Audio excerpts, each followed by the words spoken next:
자, 그럼 백년 전쟁의 이제 구체의 내용을 볼게요. 자, 백년 전쟁의 원인은 세 가지 측면에서 볼 수 있어요.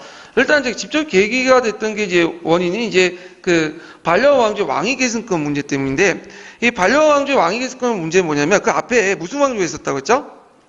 카페 왕조가 있었다고 했죠? 그래서 그 카페 왕조에서 이제 후손이 잘 이어가다가 문제가 생겼어. 그 필립 4세가 이제 3명의 그 아들이 있었어요. 근데 필립 4세가 이제 3명의 아들이 있어갖고, 첫째 아들이 또 왕이 되고, 근데 둘째 아들이 이제 필립 5세도 왕이 되고, 사조 6세에서 이제 세 번째 왕이 됐거든요. 문제는 되게 재수가 없네. 이게 딱 운이 안 좋은데, 3명의 아들이 왕이 되고 나서 곧바로 죽어요. 그러니까 첫 번째 아들 죽고, 두 번째 아들 죽고, 형제가 계속 죽는 거야. 근데 그 형제들이 결혼을 했는데, 딸이야. 아들이 없는 거죠. 그러니까 이제 이제 여기에서 직계가 끊어지죠. 네, 직계가. 그러면 어디에서 이어져요? 반계로 이제 이어지죠. 그래갖고 이제 그 당시 반계 활동을 보니까 이제 아버지 쪽으로 한 사촌 정도 되는 그런 사람이 있었어요. 그래갖고 그때 그 필립 6세가 반계로 즉위가 돼요. 이때부터 이제 무슨 왕조 넘어가냐면 반려 왕조 넘어가는데, 그걸 이제 뭐냐면 딴짓 거는 사람이 누구냐면 그 에드워드 3세죠. 영국 왕이었던. 그 에드워드 3세가 뭘 이유로 드냐면 필립 4세의 딸이 이사벨라가 우리 어머니다. 그러니까 필립 2세 4세 입장 올 때는 그 에드워드 3세가 뭐가 되는 거야? 외손자죠. 외손자. 그 다음에 저쪽 사촌되는 오촌되는 필립 6세야. 어느 게 더 필립 4세의 피지 가깝냐? 그럼 당연히 내가 가깝다. 그러니까 내가 프랑스 왕이 돼야 된다. 뭐 이런 식의 주장을 하게 되는 거죠. 자, 그러면서 이제 그 당시 그게 이제 문제가 됐던 거고요. 자, 그 다음 두 번째로는 프랑스 내 영국령 문제예요. 자, 그 지도에 좀 보시면 그 있는데, 거기 지도가 표시가 돼 있나? 안 돼 있네. 네, 제가 말로 하는 게 낫겠네요. 자, 프랑스 그 영국령 문제는 그 당시 헬립 3세 때 대부분 포기했지만 가스코너 지역하고 뭐가 이제 지역이 있어. 가스코너 지역은 그 남프랑스 일대에 있는 거거든요. 그 보르도 일대 있죠. 보르도에서 그 북쪽 지역. 그래서 가스코너나 이 브루도 지역이 있어요. 그래서 그때 이제 이 가스코너 지역은 이 가스코너 그 브루도 일대에 있는 지역은 어떤 지역이냐면, 그러니까 이제 그 위쪽에 있는 지역이 가스코너 지역이고 그 밑에 이제 보르도 지역인데, 요 지역 일대가 포도주 상지야. 포도주. 그래서 남프랑스 그 일대와 보르도 일대와 그 북쪽인 가스코너 그 일대가 포도주 상지거든요. 그러다 보니까 그 당시 포도주는 경제적 수익이 막강해요. 이익을. 그러다 보니까 이 지역을 차지하는 것도 있었고, 그 당시 그 지역을 누가 가지고 있었냐면, 그 당시 프랑스가 갖고 있지 않고 영국 왕이 갖고 있었어요. 이런 문제. 그 다음 세 번째, 이번 시험 문제 갖고 관련되는 프랑드 지역이죠. 이 프랑드 지역의 역사를 좀 설명할게요. 이번에 시험 문제 나왔으니까.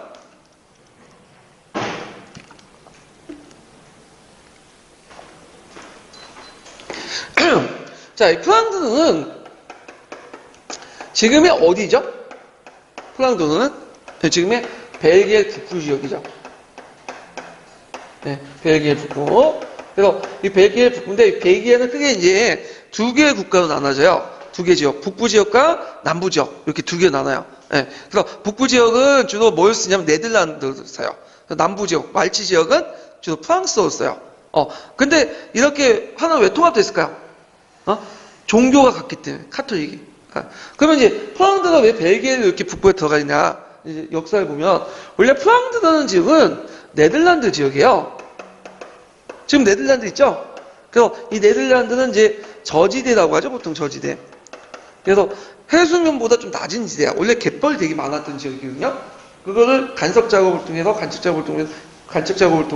메꿨죠. 간척지를. 그래서 그때 11세기부터 한 13세기 정도 메꿨어. 그래서 저지대다 보니까 이게 바닷물이 들어올 수 있으니까 거기 뚝을 샀고 그랬잖아요. 자, 그래서 이제 지금 네덜란드 지역이 이제 보면 오늘날 네덜란드와 그 다음에 지금 벨기에, 그 다음에 누셈부르크 있죠. 노르웨이도 유명한 요 지역이 통칭 저지대 네덜란드였어요. 같이. 그래갖고 이제 있었는데, 요때 네덜란드 초기 때의 중심지는 어디였냐면, 지금처럼 암스테르담이나 그런 게 아니라 안트호프라는 곳이 있어요. 안트호프. 그래서 안트호페라고 하는데, 안토페라고 하는데, 이 안토페 지역이 그 뭐냐면 중심지였어. 이 중심지가 어디냐면 프랑크야. 그래서 이제 네덜란드 중심지는 오늘 홀란드가 아니라 여기 프랑크였어요. 초창기 때는. 그래서 이 지역이 이제 어떤 지역이었냐? 이 지역이 약물을 영국에서 가져와서, 잉글랜드 가져와서 짜가지고, 집기를 짜가지고 생산하는 거야. 그러니까 약물을 짜서 생산하는 지역이기 때문에 이걸 뭐라고 해요? 이걸 모직물이죠. 그 모직물이 그 당시에 프랑스의 주요 생산품이었어요. 예. 그런데 이제 이 프랑스 지역은 프랑스 백작들, 지배층들은 주로 누구한테 충성 수약을 하냐면 영국 왕한테 충성 수약을 한 게 아니라 잉글랜드 왕에게 충성 수약을 한 거야.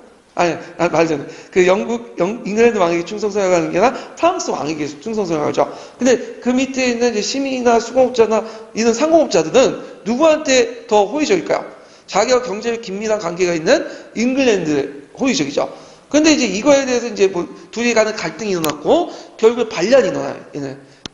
그래서 이제 반란이 일어나니까 영국에서는 이들 반란을 뭐냐면 도와주기 위해서 지원군까지 파견을 한 거야. 당연히 프랑스는 어때요? 반발하죠? 그래서 이 프랑스 지역이 그 당시에 백년 전쟁의 중요한 지역 중에 하나였어요. 결국에는 이 프랑스 지역이 전쟁 끝에 누구 지역으로 넘어가냐면, 결국엔 영국이 아니라 프랑스 지역으로 넘어가게 돼요. 예, 프랑스 지역으로. 저 말 잘했네. 이게 이제 좀 복잡한데, 그 당시 이제 영국 지역으로 넘어가게 돼요. 원래 프랑스였다가 영국으로 넘어가. 지배층이 원래 프랑스였다가 지배층 교체되는 과정에서 영국 지역으로 넘어가. 이게 넘어간다는 말이 영국의 영토로 넘어가는 게 아니라 영국표로 돌아섰다는 거야. 예? 그래서 이제 이렇게 100년 전쟁 때는 영국하고 좀 친했는데, 문제는 15세기 때 달라졌죠. 15세기 때 이제 패스트가 유행하고 등등 해가지고 많은 모직물 기술자들이 어디로 건너가냐면 영국을 건너가요. 그래서 영국에서 이제 자체적으로 모직물 생산을 하는 거야. 그래서 그때 이제 양모 생산이 늘어나니까 무슨 운동이 나죠? 잉크로즈 운동이 나죠. 네. 그때부터 이제 프랑스를 중심한 네덜란드 지역과 영국이 이제 경제적 대립 관계가 이어진 거야. 그리고 이제 그 당시에는 네덜란드가 누구의 식민지였냐면, 영토는 그 당시 그 합스부르크의 영토가였죠. 그래서 스페인이 지배를 했었잖아요. 예. 근데 이제 스페인이 그 필리페 2세가 중앙 통치를 강화한다는 측면에서 하나의 왕국, 하나의 종교를 내세운 과정에서 그 신교도 지역이었던 네덜란드에 그 자기의 카톨릭을 요구하게 되죠. 그러면서 반란이 나고 되고 네덜란드 독립전쟁이 나게 돼요. 근데 이제 이때 네덜란드 북부, 그러니까 홀란드를 중심한 북부 네덜란드는 신교를 받아들였는데, 아직까지 남부 지역, 그러니까 이제 벨기에를 중심한 안토페를 중심한 프랑스 지역 같은 경우에는 카톨릭이었어요. 예, 그래서 카톨릭은 처음에 참가 안 했어. 안 했는데, 그때 이제 스페인 군대가 그 안토페를 중심한 그 벨기에 지역 가서 군대를 돈을 안 받으니까, 용병 집단 드니까 털기 시작한 거야. 그러니까 이제 프랑스 사람들은 열받는 거지. 자기는 가만히 있었는데 이것들 받아 하면서 독립운동에 참여하게 되죠. 그때. 그러다 막 같이 참여했다가 나중에 또 탈퇴를 해요. 결국에는 누구 식민지로 계속 남게 돼요. 스페인 식민지로 계속 있다가, 그 다음에 이제 그 당시 루이 14세 때 무슨 전쟁이 일어났냐면, 에스파냐 왕위 계승 전쟁이 나거든요. 그래서 에스파냐 왕위 계승 때 위트레트 조약을 맺게 되죠. 예. 그 위트레트 조약을 계기로 다시 이제 스페인 합스부르크에서 독일 합스부르크로 넘어가게 돼. 예, 그러니까 독일로 들어갔다가, 그 당시 이제 독일 영토가 신성노가 되고 있다가, 그 당시 이제 나폴레옹이 끝나고 비내일 때 이걸 또 누굴 떼서 주죠. 누구한테 떼요? 벨기에 통합을 시켜버린 거야. 그래서 벨기에 원래 공화국이었는데 네덜란드 왕국 만들고, 그 남쪽 지역은 벨기에, 그러니까 그 당시 이제 프랑스 지역을 포함한 벨기에 지역을 네덜란드 통합을 시키고 있다가, 나중에 7월혁명 때 네덜란드에서 벨기에 독립을 하죠. 그때 이제 프랑스가 벨기에에 속하게 된 거야. 예. 그래서 프랑스 역사를 쭉 제가 한번 얘기를 했고요. 요 내용들은 제가 이제 요번에 기출문제 분석 때 거기 문제 분석에 실어놨어요. 그래서 18년도 기출문제 분석방에 가서 한번 보시면 될 것 같아요. 자, 그러면 이제 프랑스가 그 당시 이런 영국과 프랑스 간의 어떤 갈등이 있었다. 그래서 수공업자, 임금 노동자의 어떤 도시민들의 도시연맹 반란이 있었는데, 거기에 프랑스 왕도 개입했고 영국 왕도 개입을 하기 시작했다. 그래서 이 당시 이 프랑드 지방 문제, 그래서 왕위 계승 문제, 프랑스 내 영국령 문제, 가스코노나 보르드 그런 지역들, 그 다음에 이제 프랑드 지역, 영육부 문제, 이런 등등 해가지고, 백년 전쟁이 실시했죠. 계기가 됐던 게 첫 번째 연결돼 있죠. 프랑스 왕위 계승하고 있는데, 페르 6세는 이제 왕위가 되고 나서 그 당시 법률가를 소집을 해요. 그래서 그 당시 에드워드 3세가 자기한테 신중서약을 내야 되는데, 이게 미비했다. 절차 안 맞다. 트집 듣는 거지.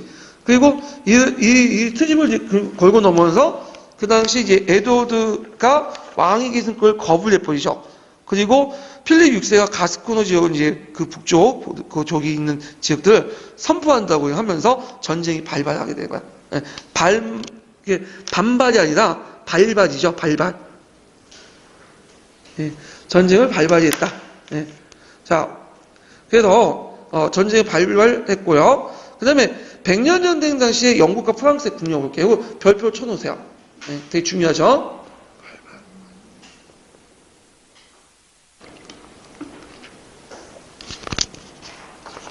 자, 이게 이제 예전에 한번 시험문이 나왔어요. 이전에. 그래서 그 당시에 영국하고 프랑스의 인구를 보면, 여기는 영국이 잉글랜드죠. 자, 상대가 안 됐어. 전체적인 인구나 경제력에서는 누가 앞서 있을까요? 네, 프랑스가 훨씬 더 앞서 있었죠. 네. 그래서 영국은 그 당시, 지금은 좀 잘 사는 국가지만, 진짜 못 살았던 최3류 국가였거든요. 그래서 인구는 500명밖에 안 됐고, 500만이었고, 프랑스는 1600만이었어. 네. 경제력도 더 높았죠, 프랑스가. 그 다음에 자원을 동원한 능력도 뭐냐면, 보면, 근데 이제, 문제는 이제, 프랑스가 경제력도 뛰어나고 인구도 많았지만, 프랑스 왕권이 실제 여기가 동원할 수 있는 병력이 없는 거야. 그래서 자기 직할에 있는 그 병력하고, 그 다음에 그 용병들 있죠. 스위스 용병이나 뭐 저쪽 제노바 용병 같은 용병들, 그 외에는 별로 없었어. 근데 영국 같은 경우에는 그 당시 자원하는 능력이 의회를 통해서 전쟁 보조세를 징수할 수 있었고요. 그 다음에 양모 수출에서 세금도 징수할 수 있고, 그 다음에 그 당시 잉글랜드는 그 북쪽이 스코틀랜드와 전쟁을 좀 벌이고 있었어요. 그래서 이 스코틀랜드 전쟁 과정에서 기병이 별로 중요하지 않다는 걸 알게 된 거야. 그래서 기병도 있었지만 주력 부대에서 기병 외에도 일반 보병 부대를 양성을 했죠. 그게 이제 뭐냐면 요몬이야. 요몬. 여러분들 그 요몬이라는 게 그 자영농민층만 생각하지만 원래는 그 예전에 그 기사처럼 원래는 하나의 군사 집단이었어요. 네. 왜 요몬이라고 했냐면 그 당시에 이제 이들이 들고 있는 그 궁이 장궁이 있었거든요. 이 장궁을 그 당시 요몬이라고 했어요. 그래서 그 요몬을 무장한 보병 집단이 있었다. 그래서 요 정도 그 장군을 가지고 싸울 수 있는 사람들이면 어느 정도 경제적인 있어야 돼. 그러니까 주로 자영농민들이 대변하게 되고, 나중에 이 자영농민을 뭐라고 불렀다? 요몬이라고 부른 거야. 예. 이해되시겠죠? 자, 그래갖고 그들은 이제 그 보병과 장공수, 그게 있었고, 또 기병도 좀 있었어요. 핵심 부대로서. 근데 이제 영국 같은 경우 잉글랜드는 아까 이제 스코틀랜드와 전쟁을 냈다 하잖아. 그래서 군대에도 가보시면 알겠지만 짬밥이 되게 중요하거든요. 왜 짬밥이 중요했어요? 전쟁 능력이 중요하니까. 그러니까 스코틀랜드 얘네들은 한 번 전쟁을 했던 사람이야. 근데 프랑스는 오랫동안 이제 전쟁 안 하고 있었거든요. 주로 중무장 기사들이었고, 그 다음에 이제 잘해봤자 용병대? 이런 애들이고. 그러니까 얘네들 해봤자 토너먼트 이렇게 자기들끼리만 치고받고 사는 그런 것들 하는 거야. 실전을 약게 쓴 거야. 그러니까 전쟁 초반에 누구한테 밀릴 수밖에 없어요. 프랑스가 영국한테 밀릴 수밖에 없는 거야. 예. 그래갖고 이제 그때 전쟁 초기 때 대표적인 전투가 크레이시 전투인데, 이 크레이시 전투는 왜 일어났냐면, 원래 이 크레이시라는 지역은 이제 보면 위에 이제 영국군이 있었어요. 고개 구릉에. 그리고 그 밑에 프랑스 이제 중무장 봉공기사들이 쭉 있었는데, 이들이 이제 그때 막 비가 이제 내리고 있었고, 프랑스, 그 당시에 봉건 시대다 보니까 길이 어떻게 별로 안 좋잖아요. 그러니까 비가 한번 쭉 내니까 흙탕물이야. 그리고 프랑스는 봉토가 되게 되게 영지가 상당히, 땅이 좋아요.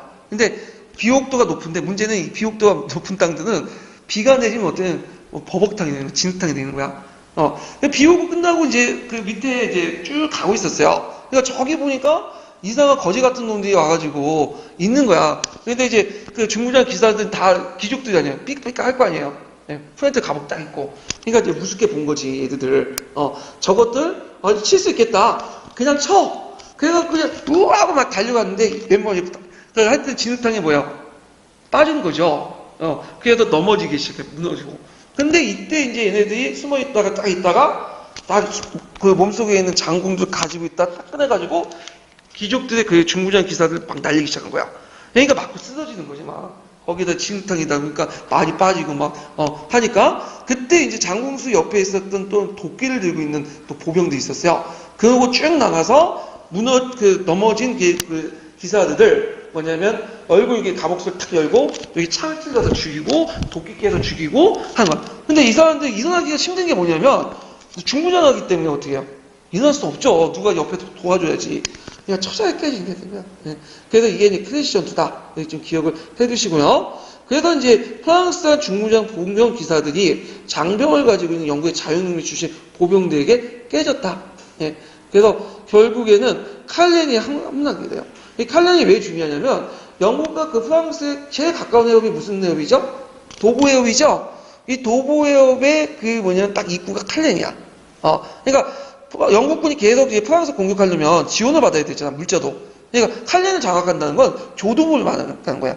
네. 그래서 이렇게 있고, 그러다가 나중에 이제 그 무슨 전쟁을 또 이제 일어나냐면 여기 아첸코르 전투가 있어요. 이 아첸코르 전투. 그래서 이 아첸코르 전투에서 이제 또 영국군이 그 프랑스의 내부를 이용해서 승리하게 되죠. 그래서 그때 이제 프랑스는 말이 프랑스라고 하지, 그 당시엔 프랑스 국민이라는 의식도 없었어. 지역적, 같은 프랑스하고 이제 지역적 의미예요. 국민의식도 없었고, 오늘날처럼 내가 프랑스인이라는 어떤 사고방식도 없었어.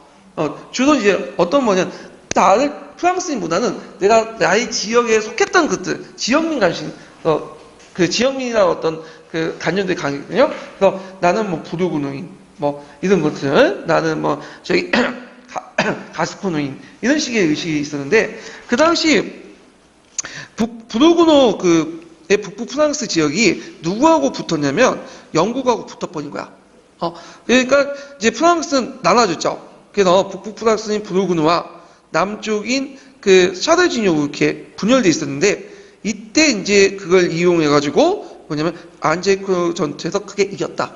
이렇게 좀 기억을 해두시면 될 것 같아요.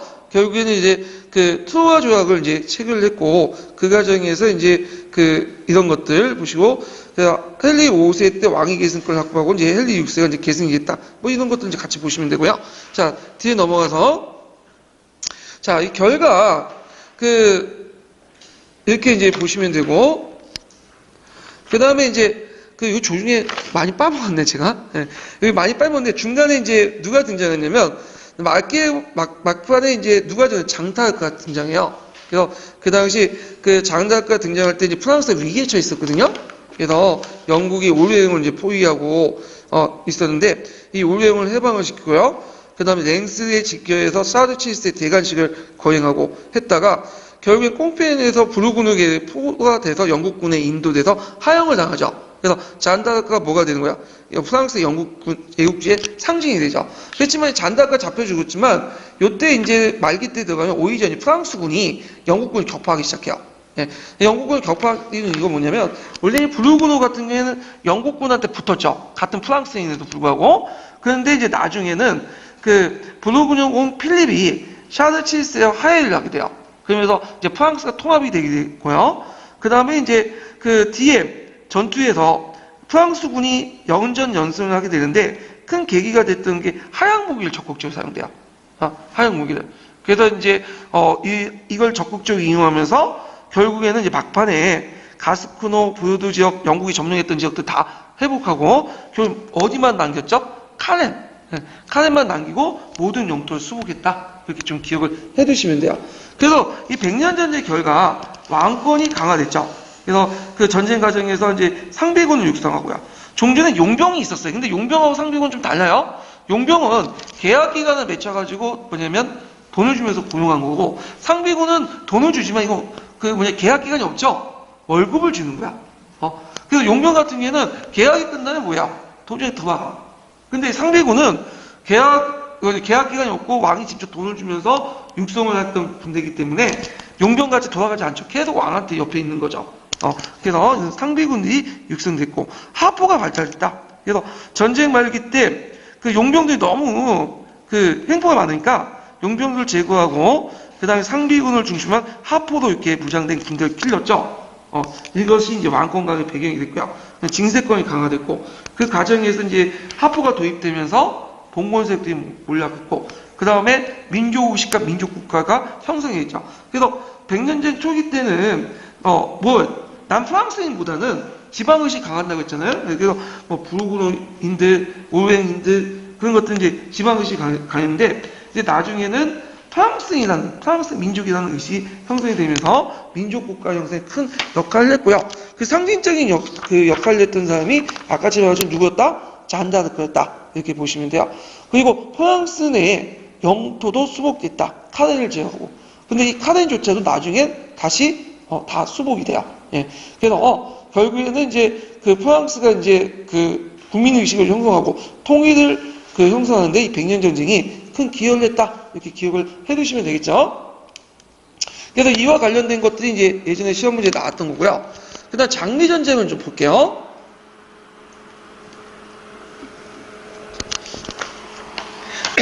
장미전쟁은 영국에서 어제 그 왕위 계승을 둘러싸고 싸웠던 전투가 장미전쟁인데 이 장미전쟁이 요크가와 랭커스 간의 싸움이에요. 그래서 요크스가는 이제 상징이 백색 장미고요.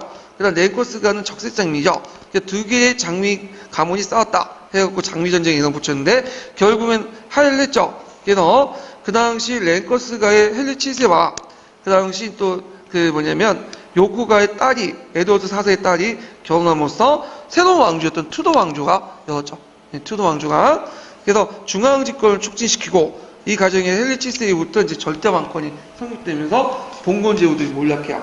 또 이제 오랫동안 장미전쟁을 하다 보니까 많은 사람들이 또 죽고 전쟁을 하다 보니까 이제 사람들이 염증을 느낀 거야. 그러니까 강력한 왕권의 수입을 원했던 거야. 그때 이제 투도가가 설립됐고 위에를 중심으로 해서 이제 강력한 왕권을 뒷받침해줬다. 이렇게 좀 같이 기억을 해두시는 게 좋을 것 같아요.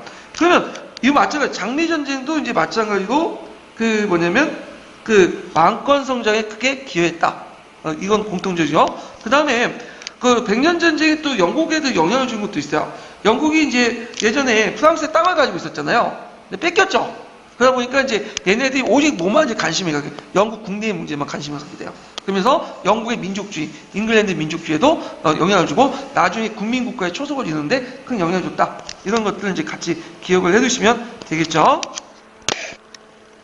자, 그래서 이제 백년전쟁 전반적으로 한번 설명을 했고 그 다음에 관련된 문제는 이제 풀어볼게요. 184페이지 펴보세요.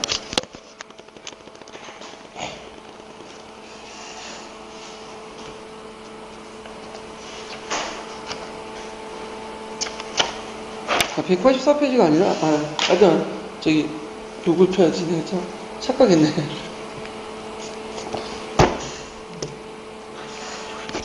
자, 다음은 영국과 프랑스 사이에 일어난 전쟁에 대한 자료다. 다음 가와 나에 들어갈 단어 쓰고 이 전쟁이 프랑스에 끼친 영향을 두 가지만 각각 한 줄로 쓰시오. 자, 전쟁 초반기 때 영국이 우세한 전투를 이끌어갈 수 있었던 것은 두 나라의 군대 차이에서 비롯됐다. 당시 프랑스는 중무장 정통적인 모드요 기사들이 중천인데 반해서 영국은 장군을 무장한 자영농 출신이 뭐였다? 보병 중심이었죠. 그래서 이들을 이제 뭐라고 하죠? 자영농 출신의 보병 출신을 장군 무장 요몬이라고 한다고 했죠. 그런데 이들은 지닌 장군은 제레알보다 두세 배 더 멀리 나갈 뿐만 아니라 프랑스 기사대 갑옷까지 깨뜨렸고 결국엔 클래시 전투에서 이들 이겼죠. 그래서 클래시 전투 때 진흙판을 이용해갖고 넘어지자마자 장군을 쏘고 장군을 쓰면 맞아서 떨어진 기사들을 밑에 옆에 있었던 창과 도끼를 든 보병들이 튀어나와서 이제 머리를 때려 부시는 식으로 깨뜨렸다. 이렇게 좀 기억을 해두시면 되겠죠. 자, 그래서 그 백년전쟁의 영향, 이 프랑스 끼치는 영향을 보면 일단 첫 번째는 왕권이 강화되죠. 상비군 육성하고 하포도 발달되고 등등. 그러면서 봉건 세력들이 몰락했고요. 그다음 잔다르크를 상징하는 민족의식과 민족국가가 형성됐다고 했죠. 그래서 예전에는 자기가 프랑스인이라고 생각 안 했죠. 오레옹인, 그 다음에 브루그린. 심지어 브루그린 같은 경우에는 한동안 누구 편에 들었어요? 영국 편에 들었잖아. 예, 이런 것들을 이제 볼 수가 있고, 그 다음에 또 하나가, 그 다음에 프랑스 내 영국의 영토를 대부분 수록했다. 카렌을 제외하고, 가스코나 보도도나 이런 영토들 다 수복을 했죠. 그래서 이제 이런 것들을 이제 같이 보시면 될 것 같아요. 자, 그 다음에 이제 그 오토 헬세를 볼게요. 독일로 넘어갈게요. 독일 중세 정치는 거의 안 나와요. 네. 근데 이제 여기에서 전반적으로 보면 독일은 그 이전부터 오토 1세부터 신성노마 제국이라는 게 있었어요. 그래서 이제 그 마자르족을 격파하는 과정에서 노마의 교황이 이에게 이제 노마 제국을 간을 임명했는데, 황제간을 임명했는데 이걸 신성노마 제국이라고 해요. 그래서 이 신성노마 제국의 황제간은 그의 여러 가문들이 이제 뭐냐면 계승하고 공유하고 그랬거든요. 예. 근데 이제 문제는 이 오토 1세 이후에 웬만한 왕들이 황제가 없었던 거예요. 말이 신성노마 제국의 황제지 실제로 자기 영지는 그렇게 많지가 않아요. 직할지는. 특히 그 영국과 프랑스 왕처럼 국내 문제는 별로 관심이 없었어. 얘네들 관심 있는 거는 국내 문제가 아니라 항상 이탈리아 문제였어요. 이탈리아 문제 간섭을 하고 그다음에 이탈리아 그 교황을 자기가 원하는 사람을 앉히는 그런 것들에 관심이 있었어. 왜냐하면 그 신성 노마 제국의 황제 정통성은 누구부터 나오죠? 교황부터 나오죠. 그러니까 이 교황을 장악을 해야 돼. 그러다 보니까 또 이탈리아 안에서도 또 그 신성 노마 제국이 막 간섭을 하니까 또 신성 노마 제국을 따르는 파와 또 반대하는 파 이런 등등하고 지네끼리 싸우고. 자, 그래서 독일이 그 영국과 프랑스와 달리 통일 시기가 늦었던 것도 이 신성 노마 제국이 제대로 구심점을 잡지 못했기 때문이죠. 이탈리아 문제에 관심을 갖기 때문에. 자, 그리고 이탈리아 안에서도 또 내분이 있었어요. 그래갖고 이제 그 앞에 벨페공가와 이제 호헨시테바가 제의를 둘러싸고, 그 당시 이 간은 이제 독일 가문이에요. 그래서 이때 신성 노마 제국의 어떤 황제의 간을 둘러싸고 싸우게 되고, 결국에는 이것이 이제 뭐냐면 교황파와 황제파, 이탈리아 내분까지 연결되죠. 그러면서 지네끼리 이제 패키지 묶어가지고 같이 싸우게 되는 거야. 예. 그래서 이제 이탈리아 통일이 잘 안 됐고 독일 통일도 잘 안 됐죠. 자, 근데 이제 이렇게 싸우다가 한동안 대공의 시대가 이제 출현돼요. 대공이라는 건 뭐냐면 공이라는 건 자기가 비었다는 거죠. 뭐가 비인 거야? 황제지가 비었던 그런 시대가 이제 출현되고, 결국에는 이제 그 루도프 황제가 이제 선출되죠. 그 과정에서 교황령과 중앙집권 정책이 포기되고 이제 연방 국가들 형성 방향이 등장했다. 그래서 연방 국가들은 뭐냐면 각 자체의 독립권을 가지고 있는 국가들이에요. 물론 이 연방 국가 자체가 이제 그 나중에 조금씩 권한을 행사하기 때문에 좀 그 말할 수는 없지만 다 그 뒤에 이제 나중에 30년 전쟁 후에 연방 국가까지 그 기준을 얘기하면요, 이 연방 국가는 거의 독립 국가라고 보시면 돼요. 그때는 이미 그 외교를 맺을 수 있는 권리까지 확대를 했죠. 예, 다만 신성 노마 제국 울타리 안에만 있는 거야. 그래서 지금의 미국의 연방 국가와 달라요. 미국 연방 국가는 아무리 주요라도 자율권을 갖고 있다도 외교권이나 군사권 중요한 권한들은 다 어디 있어요? 미국 연방 정부에 있죠. 예. 그런데 이 연방 국가들은 그게 아니라 형식적인 국가 연합 형태예요. 신성 노마 제국. 그렇지만 그 안에 독자적인 외교권, 사법권, 군사권 이런 걸 다 가지고 있어요. 예. 그래서 연방 국가 형성 방향으로 발전되기 시작했고, 그 외에도 다양한 이제 형태가 있어. 도시 동맹도 있고, 그다음에 북쪽 지역에 대표적인 도시 동맹이 뭐죠? 한자 동맹이죠. 그러니까 기사 동맹도 있고 등등 정치적 분열이 가속화됐다. 이때 이제 대공의 시대 끝나고 나서 황제를 선출할 때 새롭게 그때 맺어진 게 황금 문서죠. 그래서 이 황금 문서를 근인치서라고 해요. 이것 좀 기억을 해두세요. 왜 근인치서냐? 그 당시 칙서는 뭐예요? 칙서는 왕의 명령이죠. 근데 왕의 명령에 도장을 찍어야 되는데 뭘로 찍어야 돼? 황금 도장을 찍었다 해서 근인칙서라는 거야.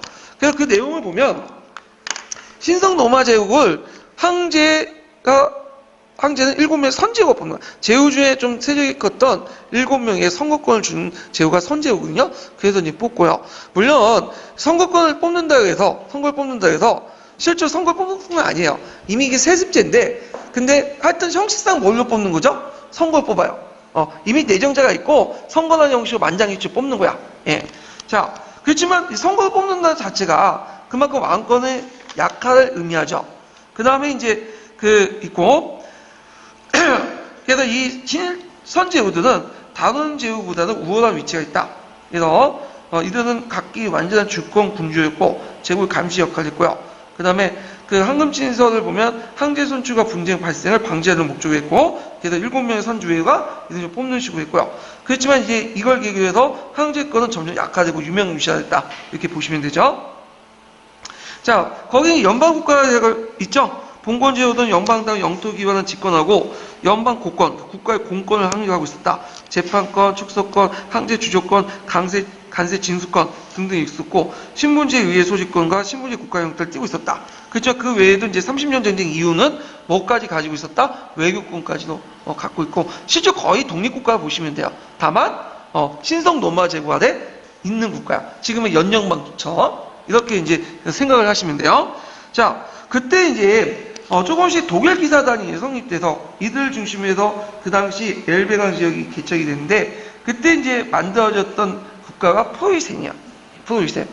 아직까지 프로이센이라고 하지 않고 했지만 이제 나중에 이 독일 기사단에 의해서 성립됐던 국가 형태가 프로이센이다.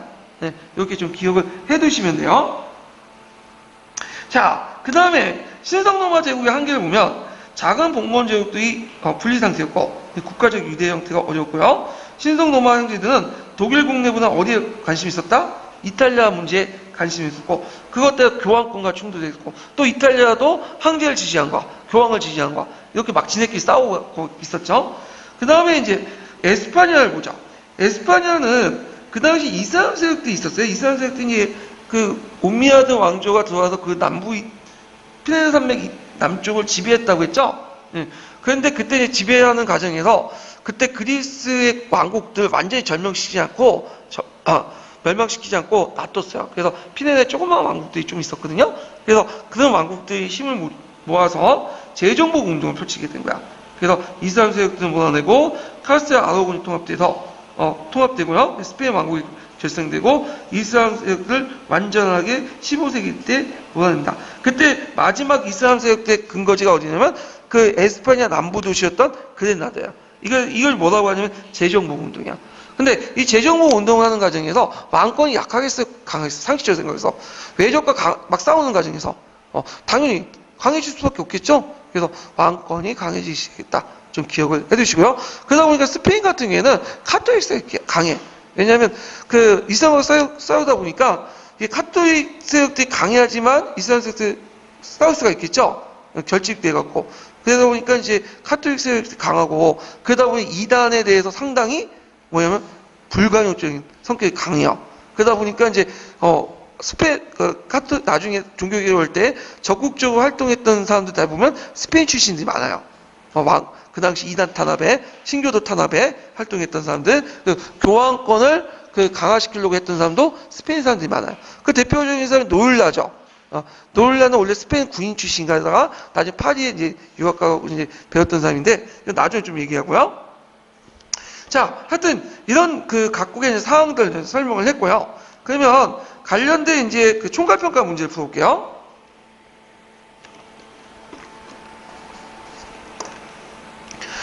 아유, 제가 목이 가기 시작했고,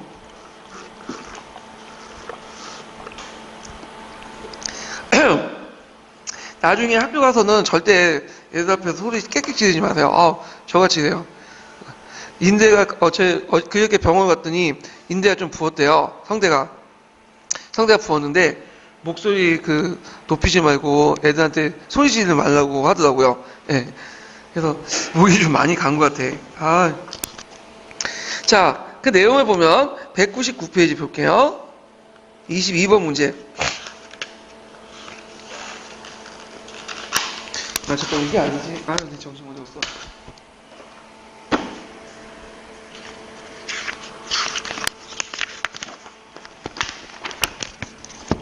자, 다음 1차 사료 명칭을 쓰고 이 사료가 작성된 정치적 배경을 말해보시오. 그리고 신성 로마 제국 안에서 미추신 선제후의 지닌 정치 의상과 역할을 쓰시오. 이렇게 했거든요. 자, 이 자료는 뭐와 관련된 자료냐면 금인치서예요. 금인치서. 그래서 1차 사료를 쓰려면 이 금인치서 이렇게 쓰시면 돼요. 이 금인치서가 왜 작성되어 있죠? 황제가 없었던 대공의 시대를 거치면서 황제 계승이 불완전했기 때문에 이걸 제도화시킬 필요가 있어요. 이걸 문서화시키는 입장에서 이 금인치서를 장수했고요. 그 다음에 선제후는 이제 투표권을 갖고 있는 제후들이죠. 그래서 다른 제후보다 우월한 위치에 서게 되고 거의 완전한 주권군주와 다름없게 되었다. 그리고 제국의 전반적인 사태에 대해서 감시 역할을 수행했다. 이렇게 쓰시면 되겠죠. 그 다음에 자 209페이지인가요? 이게 몇 번 문제야? 25번 문제네요. 201페이지인가? 네, 201페이지 좀 볼게요.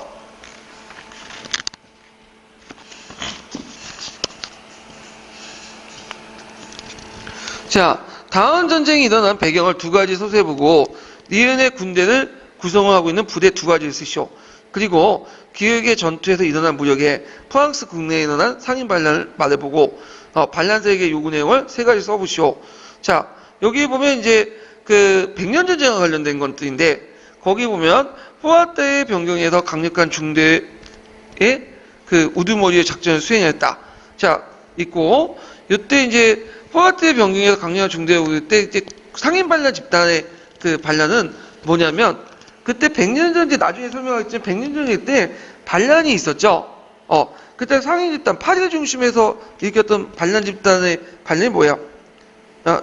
그 뭐냐면 에티에는 마르쉘, 반란이죠.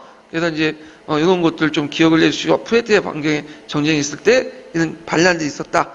자, 자크레 반란도 이때 동시에 있었어요. 백년전쟁 때.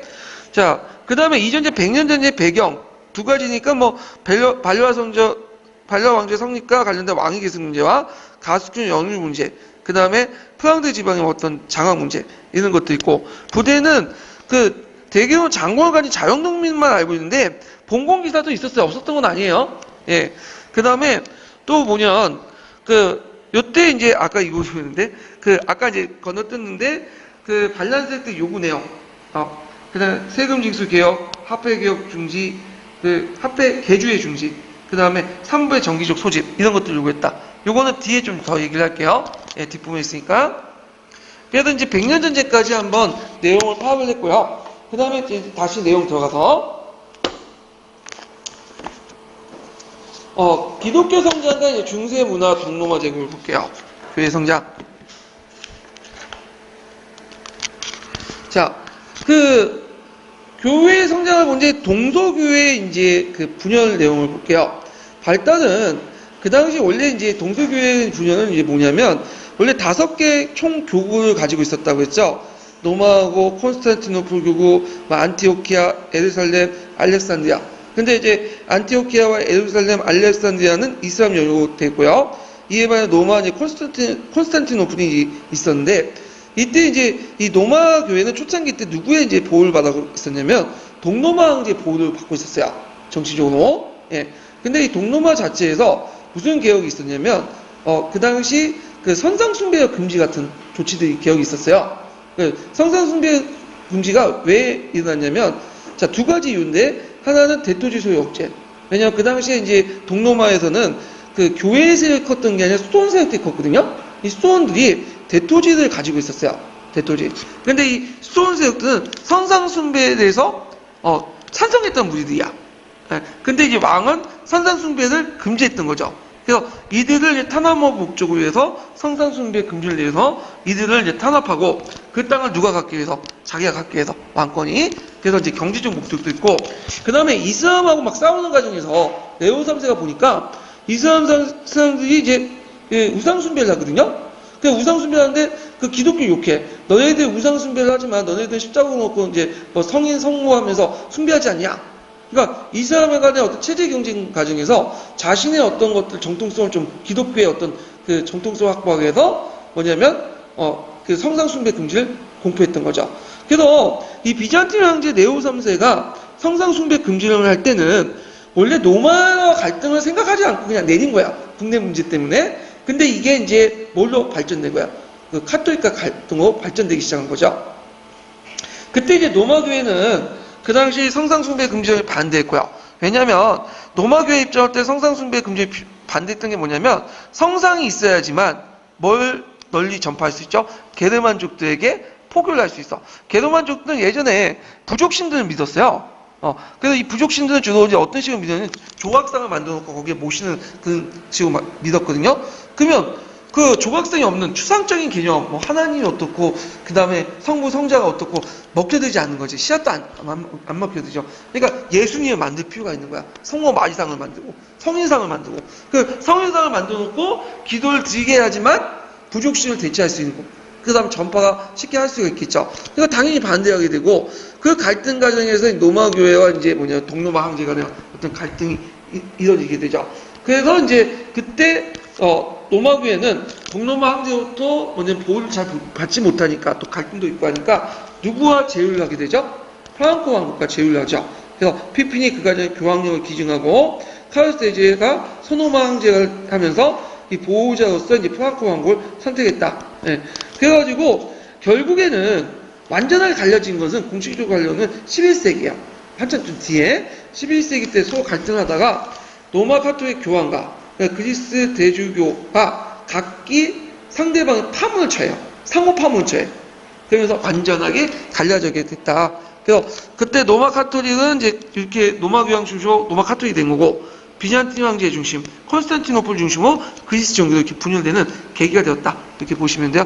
배경은 성상숭배령이지만 이 성상숭배령 때문에 갑자기 깨진 게 아니에요. 서로 갈등했다가 아까 얘기처럼 그 성상숭배용 결과 좀 있다가 11세기 때 상호 파문을 계기로 해서 깨지게 됐다. 성상숭배는 단순한 분열의 계기를 제기해줬다. 제공해줬다. 이렇게 좀 기억을 해주시면 되겠죠? 자, 그러면 그 밑에 이제 로마 카톨릭하고 그리스 종교 비교를 좀 볼게요. 자, 여기 보면 차이점이 있는데, 자, 로마 카톨릭은 종교 분리죠. 상대적으로 볼 때 이제 그리스 종교는 그 정교 일치예요. 이걸 이제 뭘로 얘기하면 황제 교황주의도 얘기하거든요. 근데 황제 교황주의는 좀 약간 서유럽 시각에도 보는 시각도 있어요. 좀 이렇게 편견이 좀 깔려 있어.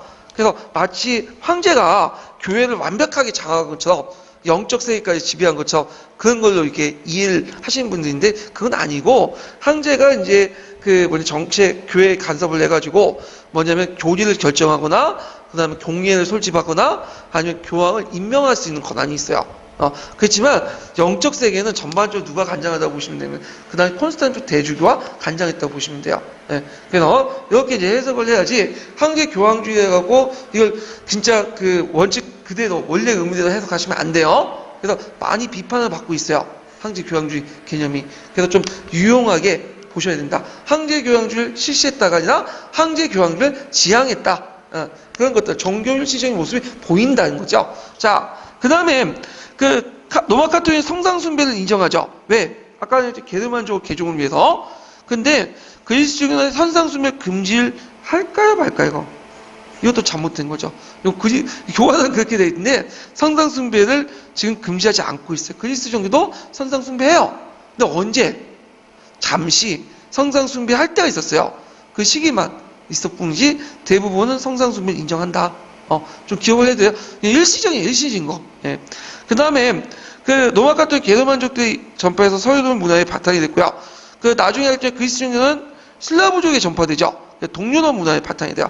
그래서 지금 슬라브족들 상당수가 뭘 믿고 있죠? 러시아를 비롯해서 그리스 종교를 믿고 있죠. 예, 그런 것들을 이제 보시면 되고, 그 다음에 공통주는 아리우스파를 배격하고 삼위일체 정통의 정통교리를 수용했다. 성부, 성자, 성령의 정통교리를 수용했다.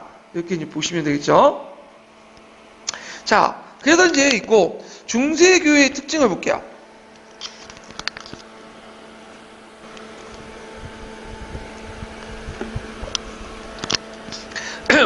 중세교회의 특징은 이게 이제 로마 말기 때부터 만들어질 때부터 이게 국가 조직하고 행정가들이 만들었기 때문에 일종의 거의 중국가적 조직체를 갖고 있어요.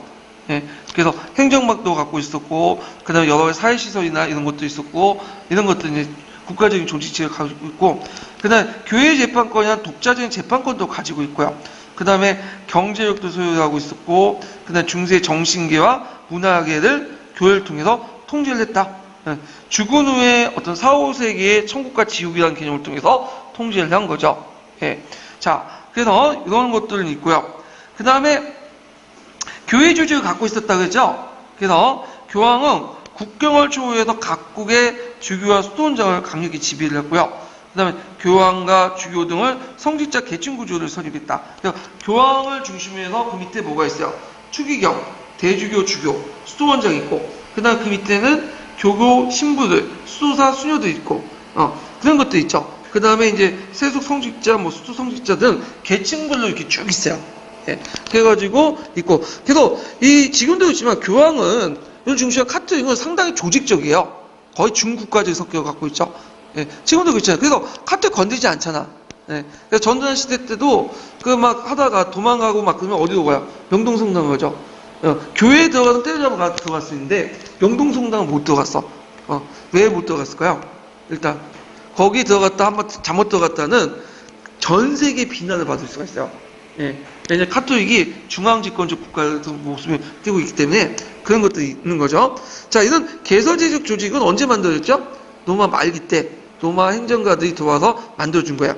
자, 그러면 교회의 권한을 볼게요. 이 영적 그 세계를 지배하는 교회가 그 당시에 세속 권력을 어떻게 통제하고 영향력을 행사했는가? 그걸 이제 볼 필요가 있는데, 자, 이 교황은 그 종교뿐만 아니라 정치 권력도 행사할 수 있었어요. 이 대표적인 게 파몬이나 성상 금지령이야. 자, 파몬은 이제 군주나 제후들에게 했던 거고요. 성상 금지령은 파문을 받은 군주나 제후가 통치했던 국가 전체는 영지에 내릴 수 있어요. 이 성상 금지령이죠. 그래서 이 파문은 되게 중요한 게 이걸 이제 알려면 그 당시 카톨릭의 논리를 좀 봐야 돼요. 이걸 좀 설명할게요. 네. 여기 이제 하나님도 있고 그런데 좀 용서해 주시고요. 여기가 이제 카톨릭 그 서강대거든요. 예. 자, 일단 요 하나님들이 있는데, 자, 하나님 이렇게 보잖아요. 그럼 주요 믿습니다 하면서 하면 천국에 가는 거죠. 기독교는. 근데 카톨릭은 그렇게 안 돼. 자, 카톨릭은 이제 어떤 식으로 이제 하냐면, 여기 가시 있어, 신. 신이 있고, 여기가 이제 신자가 있죠. 근데 아까 말한 것처럼, 그 기독교는 앞으로 원수톱으로 그냥 갈 수가 있어요. 그래서 교회를 가든 말든 간에, 목사 믿든 말든 간에, 자기가 이제 집에서, 주요 하나님이요 하면 외치면 어떻게 돼요? 예수 천국 불신지옥 하면, 그냥 하나님 가는 거야. 지옥을. 이제 천국 가는 거죠. 저도 기독교 신자예요. 근데 교회 한 번도 안 갔거든요. 20살 이후부터는. 왜? 내 마음속에 하나님을 모시고 있기 때문에 갈 필요 없는 거야. 예. 그래서, 근데 이제 천주교는 달라. 천주교는 왜 다르냐? 천주교는 신자와 신 중간에 누가 끼어있죠? 교회가 끼어있죠. 예, 교회가. 교회의 제일 높은 사람이 누구예요? 교황이죠. 교황. 교황은 누구의 후계자죠? 베드로의 후계자죠. 베드로는 누구의 제자예요? 예? 예수님의 제자죠. 이 계보가 이거예요. 그래서 예수님이 그 베드로에게 권한을 줬어. 구원의 권한. 이걸 이제 뭐라고 하냐면 은총이라고 해. 은총. 그리고 베드로의 후계자들 교황도 당연히 구원을 할 수 있는 은총을 가지고 있어. 권한을 가지고 있어요. 그래서 예수님을 대리해가고.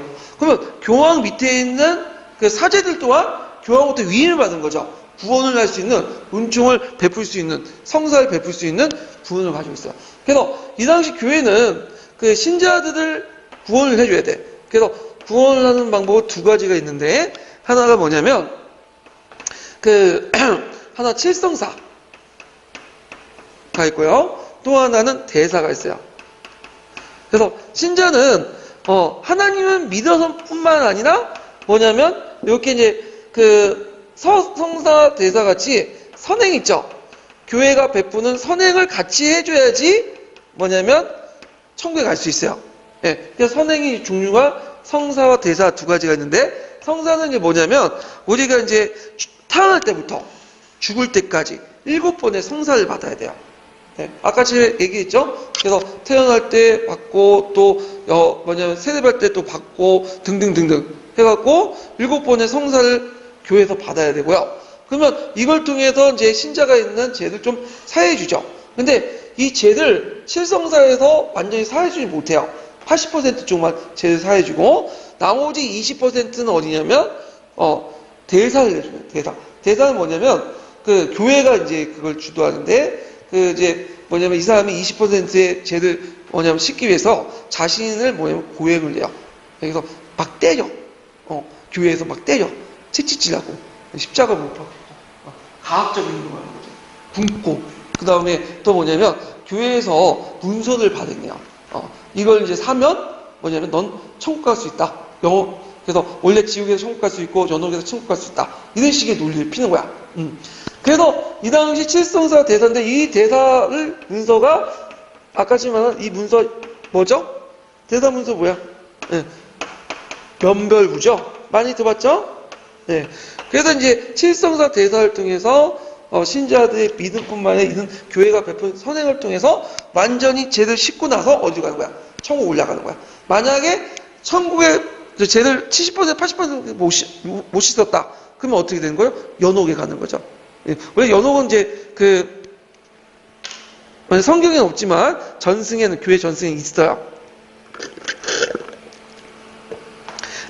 자, 이런 구조를 가지고 있다. 그러면 파문을 쳐냈다는 건 뭐냐? 신자에게 파문을 쳐낸다는 건 뭐냐? 너 파문을 쳐내. 그러면 뭐냐면 신자는 그 교회 가서 칠성사 대사 같은 교회의 선행을 못 받는 거야. 그러면 얘는 죽은 후에 어떻게 되나? 사후세계 저쪽 지옥으로 떨어지는 거죠.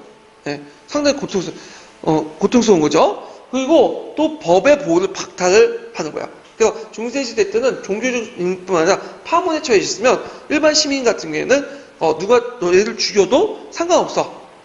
그래서 얘들 중에 법의 보호가 박탈됐다. 이렇게 좀 기억을 해주시면 되고요. 지배층들에게 파문이 처해질 경우에는 그 지배층뿐만 아니라 그 해당 지역 왕국이라든지 그 다음에 그 영지 자체에 뭐냐면 몇 가지 성사를 제하고는 다 금지시켜버리는 거야. 금령이라고 하거든요. 그러면 이게 정치적인 어떤 부담이 크죠. 거기에 있는 시민들이나 이런 사람들은 성사를 못 받으니까 어떻게 해? 자기가 죽은 후에 연옥 가거나 지옥 가거든. 그러니까 이제 일종의 뭐냐면 부정적 여론이 형성되고 이제 이게 그 당시 파문에 처했던 황제와 왕이나 이런 사람들이 어떻게 해? 심리적 압박이 되는 거야. 정치적 압박이. 이런 걸 통해서 뭐냐면 교황이 정치 권력을 행사한다. 이렇게 좀 보시면 될 것 같아요. 이해되시겠죠? 예. 그래서 이제 나중에 또 얘기하지만 이 스콜라치락 있잖아요. 이 당시 스콜라치락을 교황이 적극적으로 받아들이는 이유가 뭐냐면 나중에 얘기했지만 그 당시 여기 이제 예수님이 권한을 줘서 은총의 권한을 줘갖고 배도해주고 베드로가 교황한테 주고 이는 선행 권한을 줬잖아요. 예, 구원의 그 권한을 줬는데 그 당시 이제 교부처각에서는 이걸 설명할 수가 없어요. 왜 설명할 수 없을까요? 교부처각에서는 나중에 얘기했지만 그 신의 의지가 인간의 의지는 신의 의지에 예속돼 있죠. 교황이나 그 당시 밑에 있는 사제 또한 누구예요? 인간이죠. 인간이 신의 의지에 예속된 상태에서 그걸 할 수 있을까 없을까요? 없죠. 근데 이에 반해 스콜라 철학은 그걸 할 수 있게 만드는 거예요. 뭘 강조해? 인간의 이성을 강조하는 거예요. 그 이성을 가진 존재가 누구죠? 교황이나 그 밑에 성직자죠. 그러니까 교황은 하나님부터 베드로부터 위임을 받아 그 은총의 권한을 뭘로 통해서 선행을 통해서 행사를 할 수 있는 거죠. 예, 이해되시겠죠? 예. 그래서 이런 것들 좀 기억을 해두시면 될 것 같아요. 예. 그래서 예수님 있는지 예수님인데 맞게 설명하는지 모르겠는데 하여튼 자 이렇게 해서 이제 이런 것들 좀 기억을 해두시고요. 그래서 그 아까 말한 것처럼 이제 있고 대사 있죠? 이 대사가 나중에 종교개혁의 원인이 됐던 면죄부도 일종의 뭐다? 대사의 일종이다. 이렇게 보시면 돼요. 그 다음에 교회법에 입각해가지고 근거에 독자적인 재판권을 가지고 있었죠. 벌금형 이런 것들이 주요한 수입이니까. 그 다음에 칠성사. 그러니까 믿음뿐만 아니라 얘네는 뭐예요? 선행도 했는데 이 선행을 받아야지만 했는데 이거 교회가 했죠. 선행이 두 가지가 있다고 했죠. 칠성사와 그 다음에 대사. 그래서 이 천주교인들은 요담에서 무덤까지 탄생, 결혼, 죽음 등등 혼인까지 다 성사를 받아야 돼요. 예. 그래갖고 이 칠성사를 받아야 된다. 이렇게 좀 기억을 해두시면 되고 이게 제대로 거치지 않고 죽으면 어떻게 되나? 지옥에 떨어지거나 연옥으로 간다. 이렇게 보시면 돼요. 자, 교회 수익원은 벌금, 장원을 또 받았어. 왜냐면 그 당시 세속 군주들이나 일반 신자들이 뭐냐면 기증한 게 많거든요. 그래서 자원도 소유하고 있었고, 교회세도 있고, 10분의 1세도 있고, 초입세 갖고 이제 성직에 취임할 때 첫 해 수입을 교황에게 바치는 그 수입원도 가지고 있었다. 이렇게 이제 보시면 돼요. 그래서 뒷장 넘어가서, 교세학 때와 이제 교회 세속권을 보자. 그 당시 이제 그 카톨릭은 프랑크 왕국과 제휴하고, 그 다음에 또 봉건 영주부터 지지를 받고, 또 자기 스스로 뭐냐면 봉건 영주가 되기도 해요. 그래서 그때 이제 그 봉건 영주부터 땅을 받아가지고, 그 뭐냐면 자기 스스로 그 성직자가 영주가 된 걸 뭐라고 하죠? 성직자 제후라고 하죠. 이 성직자 제후는 어디에 많았냐면 독일에 많았어요. 이 성직자 제후는. 그래서 이제 이런 것도 있고, 그 다음에 봉건제가 성장되면서 이제 그 당시 초창기 때 막 혼란됐던데, 그 게르만족이니 뭐 노르만족이니 하면서 약탈하고 그랬잖아요. 그런데 이제 이런 것도 잠잠해지고요. 그래서 평화기가 이제 지속되면서 이제 교회도 성장할 수 있었죠. 근데 이제 교회가 이렇게 세율개혁되고 막강한 권한을 가지고 있으면, 지금도 있지만 종교 집단이 이렇게 많은 권한을 가지고 있으면 경제적 이익을 갖고 항상 뭐가 돼? 부정부패 빠져. 예. 그래서 이 당시 이제 성직자들 아까 말처럼 그다음 세속 군주로부터 영주를 받기 때문에 이 사람은 성직자이면서도 뭐라고 했어요? 영주라고 했죠. 성직자 영주라고 했죠. 그러다 보니까 이제 이게 돈이 되니까 성직 매매가 일어나고, 그 다음에 성직자들이 또 뭘 내요? 원래 결혼 못하게 돼 있죠. 근데 결혼을 하게 돼. 그래서 결혼을 해가지고 이제 하면 처자식이 생기죠. 처자식이 생기면 어떻게 돼? 돈을 벌어야 될 거 아니야. 그래갖고 부정부패 빠질 수밖에 없고. 그러다 보니까 이제 이게 막판이 되는 거지. 그걸 가지고 이제 이단도 비판하고, 왈도파나 이 사람들 막 비판하고. 그래서 자체적으로 이제 뭐냐면 교회 개혁의 움직임이 되고요. 그 교회 개혁의 움직임이 되면서 두 가지 흐름이 생긴다고 했죠. 첫 번째는 수도원 세력들, 또 하나는 그 이단들, 왈비파 같은 카톨릭과 이단들이 등장하게 되죠. YBG 같은.